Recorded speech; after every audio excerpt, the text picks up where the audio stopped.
in the first Buddhist council, we learned that when Buddha passed away, after teaching Dhamma for 45 years, all his teachings were memorized by his disciples.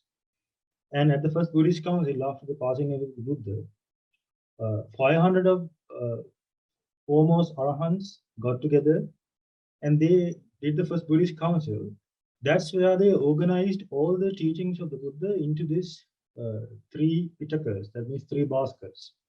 So we have the Sutta Pitaka and Vinaya Pitaka and Abhidhamma Pitaka.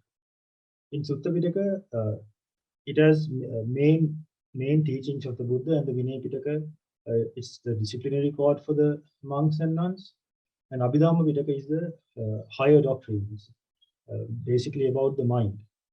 So we are going to go into to a description and describe you about these 3 sections.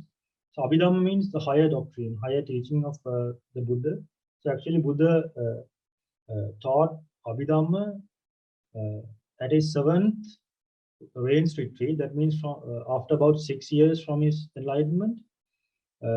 We know that the Buddha's mother, Queen Mahamaya, she died after 7 days from the birth of Prince Siddhartha. So Queen Mahamaya was reborn in Tusita heaven as a male deity, a deva. So at the Buddha's, when Buddha became supremely enlightened, and after 6 years, on his 7th rains retreat, he went to Tavatimsa heaven, and then there he taught Abhidhamma to all the devas, deities. And all these teachings were taught to arahants, mainly Arahant Sariputta, and that from there, the humans, the arahants, they learned about Abhidhamma, the higher doctrine, and it's there. Now we have that in the Abhidhamma Pitaka. In Abhidhamma Pitaka, it's mostly about the mind. It's explained in a highly technical and a systematic way, in a very subtle way, completely about the mind and all the wholesome and unwholesome states of the mind. But it is often considered in Theravada tradition that you have to learn suttas well before you go to Abhidhamma to learn Abhidhamma, because Sutta Pitaka is considered as the entry point to the dispensation, because in suttas we can vividly see Buddha's life, how he lived in the human world, and we can see the gentleness and compassion and the majesty and the wisdom of the Buddha.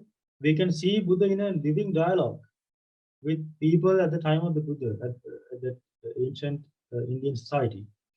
So there are many characters, kings, princes, and Brahmins, intellectuals, philosophers, ascetics. So they would come to the Buddha and they would ask questions, and we can see how Buddha reacts, how Buddha answers to those questions. Everything is vividly explained in suttas, unlike in Abhidhamma Pitaka. Abhidhamma Pitaka is completely focused on the subtle explanation of the mind.